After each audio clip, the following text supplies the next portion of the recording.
পটচিত্রে সরস্বতী। একদম প্রথম থেকে ভিডিওটা করা হয়ে ওঠেনি, বেশ কিছুটা এগিয়ে গেছে কাজ, জাস্ট ডিটেলিংগুলো করছি এবার। মুকুটের ডিটেলিংটা আমি দেখাচ্ছি এখানে। প্রথমে হলুদ আর কমলা দিয়ে বেস কালারটা করেছি, তারপরে হলুদ জায়গাটায় ডিটেলিংটা হবে লাল রং দিয়ে। কিছু কিছু পটচিত্রের ক্ষেত্রে কালার ব্লেন্ডিংয়ের ব্যাপারটা থাকে না, পুরোপুরি ফ্ল্যাট কালার দিয়ে ভর্তি করা হয়।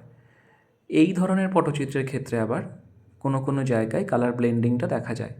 যেমন বিশেষত এখানে যে স্কিন টোন করা হয়েছে সরস্বতীর, একদম সাদা কিন্তু রাখা হয়নি।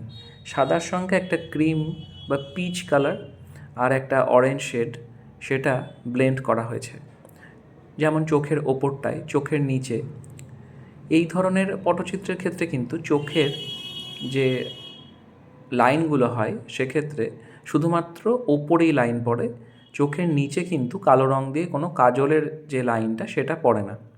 এইটার একটা অদ্ভুত সৌন্দর্য আছে, শুধুমাত্র ওপরের লাইনটা থাকবে চোখের, কিন্তু চোখের নিচে কোনো কালো রং পড়বে না। এখানে আমি দেখাবো কেমন করে করছি চোখটা।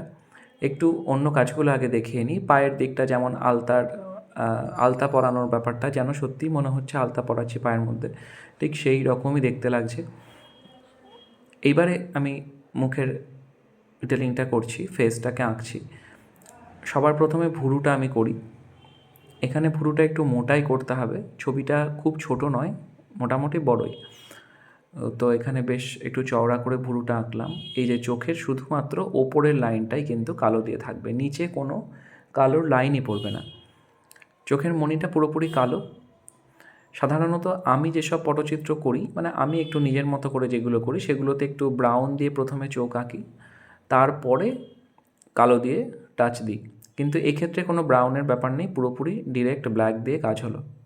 কপালের টিপটা খুব সুন্দর একটা জায়গায় প্লেস করতে হবে, ঠিক আমাদের বাঙালি বাড়ির মেয়েরা যেভাবে টিপ পরে সেইভাবে টিপটা পরিয়েছি, যাতে একদম ঘরের মেয়ে মনে হয়।